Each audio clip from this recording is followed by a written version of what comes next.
प्रश्न क्रमांक 1. प्रश्न क्रमांक 8935. सभापती महोदय छापल्याप्रमाणे.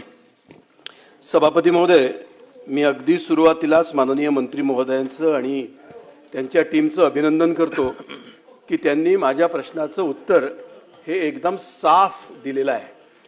काल आदरणीय भाई जगतापांनी भाई भाई भाई आदरपूर्वक तुमचा एक उल्लेख करतो.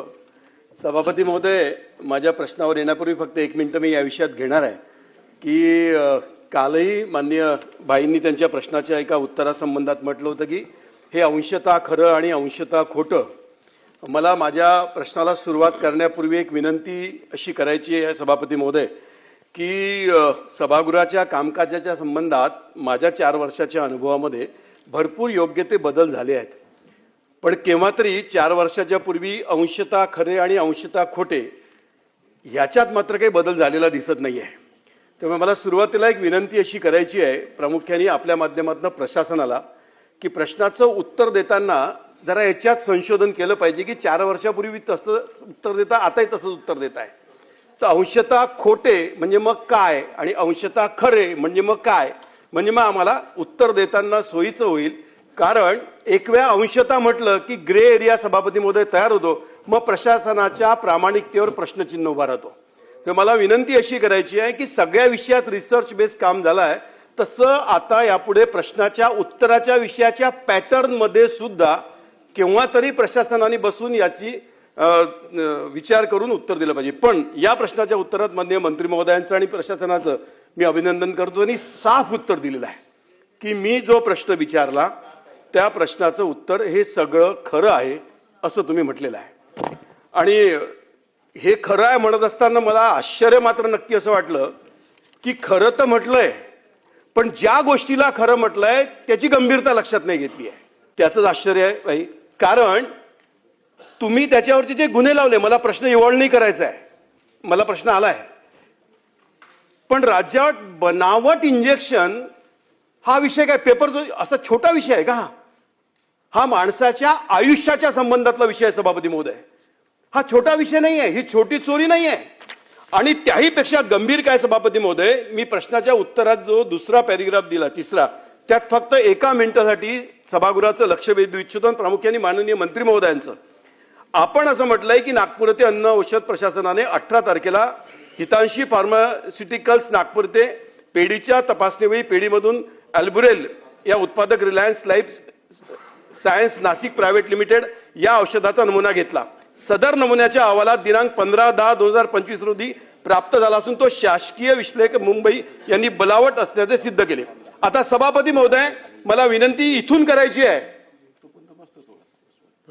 मेसर्स हितांशी मुंबई यांनी खरेदी केलं कोणाकडनं? NRX distribution limited Sion. मग ह्यांनी कोणाकडनं खरेदी केलं? हैदराबादच्या NR डिस्ट्रीब्युशन कडनं. मग ह्यांनी कोणाकडनं खरेदी केलं? तेलंगणाच्या कंपनीकडनं. मग ह्यांनी कोणाकडनं खरेदी केलं? नवी मुंबईच्या कंपनीकडनं. सभापती महोदय, हे रॅकेट आहे, ही चेन आहे.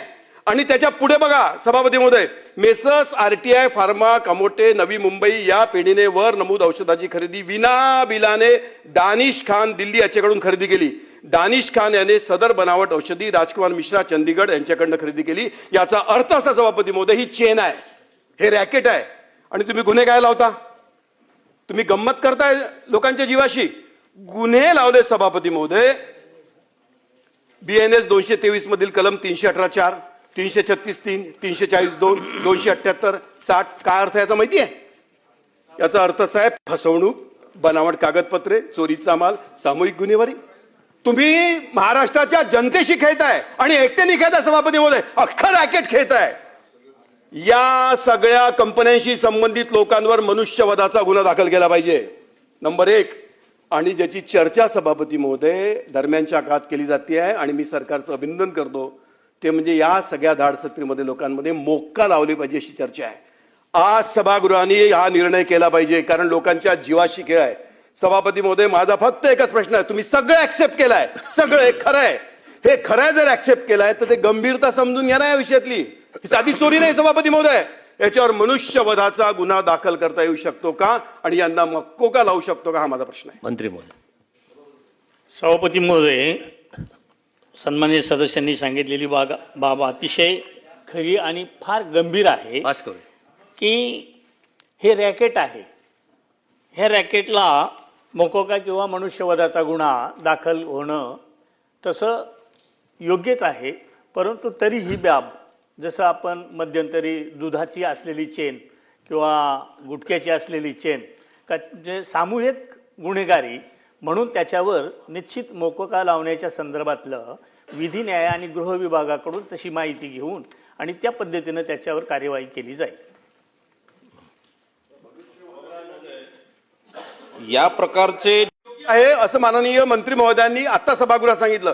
जर मागणी योग्य आहे ते सर्वोच्च सभागृह आहे, कशाला विचारता 10 लोकांना की याचं तुमचं मत काय म्हणून? तुम्ही घोषित करा त्यांना मोकोका लावू म्हणून आणि मनुष्यवधाचा गुन्हा जर तुम्ही ऍक्सेप्ट करता सभागृहामध्ये मंत्री महोदय, तर तुम्ही लावा ना मनुष्यवधाचा गुन्हा त्याच्यावरती. मकोका लावतात. संबंधित बाब गंभीर आहे हे मीच मान्य करतो आणि आपणही सगळं सभागृह मान्य करतं, परंतु जी चेन आहे ते त्याच संदर्भात का मोकोका हा चेनलाच लागला जातो त्या पद्धतीनं विधी न्यायाचं मार्गदर्शन घ्यावंच लागेल. त्या पद्धतीनं मार्गदर्शन घेऊ आणि त्यांच्यावर मोकोका लावला जाईल.